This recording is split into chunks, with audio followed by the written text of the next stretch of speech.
My name is Gawdat. I'm the former Chief Business Officer of Google X and best-selling author of several books, host of one of the top global podcasts called Slo Mo. Excellent. Well, Mo, thank you for being here at the World Government Summit and specifically the Government Services Forum that's all about government services, reducing the friction between governments and people. And your session was around algorithms, AI, and the future. Help us understand in a nutshell, what is the future of AI when it comes to government services? I think to understand the future of government services, you have to understand the future of AI itself and where AI is today. I mean, when you really think about the big disruption that AI is, most people don't realize how far we've come already. I mean, when you look at something like ChatGPT, for example, it's an IQ of 155. This is equivalent to Elon Musk, right? This is, Einstein is 162. So you're really talking about levels of linguistic intelligence so far that are incredibly high. And what AI is basically doing is it's almost commoditizing intelligence, right? So you get a plug in the wall where you can plug in and get 10 more IQ points if you want, because something more intelligent is helping you out. And because of that, every possible cost reduction, every possible efficiency increase, every possible wider connection, simplification of complexity or dealing with more complex problems, all of that becomes very possible. So you could get things like, I just got a text message saying I should renew my car registration. If it's AI powered, it would say yes, and I have done all of the 7 steps that you need to do to get that done. If you'd like to, I have your credit card information. You need to pay this much. Is it okay? And if I just click yes, everything is done. Yeah, right. Absolutely. And this is really the future of AI in the next 2 to 3 years. Is that multi-step automation, and it's very possible in government services, in revenue services, for example. Easily in governments that charge taxes, it could say, look, I looked at your credit card transactions, I looked at your your earnings, I looked at this, I looked at that, and your expenses.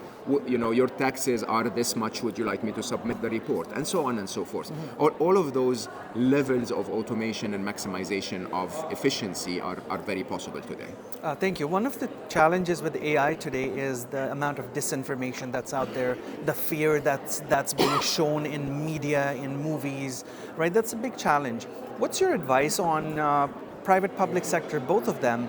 How do we reduce this? How do we get people educated on the actual practical applications of AI that can save you time, it can create efficiency, it can make the quality of life so much more better? What do you think we should do? This is a core question, honestly. So, when you always get one of two sides when people speak about AI, and most people who are in the field will be very optimistic about all of the possibilities, and they're right to be. I mean, more intelligence is not a bad thing in any way. But the challenge we have with artificial intelligence is not the machines. There's nothing wrong with the machines. There is a lot wrong with what bad humans can use the machines for, right?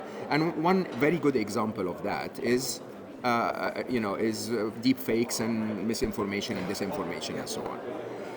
So, from one side, when government is addressed around the topic of AI, people will request that government regulates AI. I don't believe that this is possible at all. You can't regulate something that's way more intelligent than you, but you can regulate the use of AI. You can say, for anyone that creates a video that is, that is AI generated deep fake in a way, you have to declare publicly that it is an AI-generated deepfake, or you are criminally liable. That's a kind of regulation that allows the government then to engage with the bad person, right? And I think all of that becomes really, in most of my talks and conversations with government, I advocate this as the top priority. The top priority is, forget about regulating AI. With all due respect to governments, you're not advanced enough to understand what's happening inside the machine. As a matter of fact, the developers that are writing the code are not advanced enough to understand what's happening in the machine. regulate humans for the use of AI. And when you do that, you have the ability to make sure that AI is used ethically, that it's used for the good of humanity, for the good of your country, that it is fitting with your culture, with your language, and so on. And that basically biases AI to the benefits and opportunities rather than the risks and threats. Incredible. Last question, your recommendation to governments to look at the next 10, 15, 20 years. How do you think, what's the best way to start working with the AI so that citizens are supported, that friction is reduced, and people living anywhere in any country can benefit from the positive impact of AI? So my first advice is, this is not a 10, 15, 20 years away thing. This is a 2 years away thing. And it's a compounding disadvantage, if you want. So if governments need to act right now. If you're not participating in this right now, a technology that is doubling in capacity every 5.7 months, 2 years away from now, you are 10x behind, right? This is really significantly important to focus on today. Now, how do you focus on it? My personal advice is what we did at Google.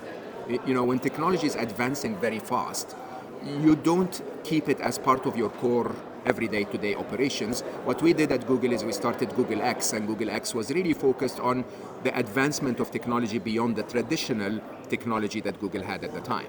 And that's my advice to governments. Start your own little X unit, a few geeks that report within, outside the day-to-day operations, that are scouting the technology landscape to find out what advancements are there, to bring new ideas, to bring new recommendations, to try things without disrupting the flow of regular government operations. And with that, hopefully at a very top level, create a line between those few geeks and innovators and hopefully a prime minister or someone in authority, so that they are presented what's possible frequently and able to include some of that in the government services.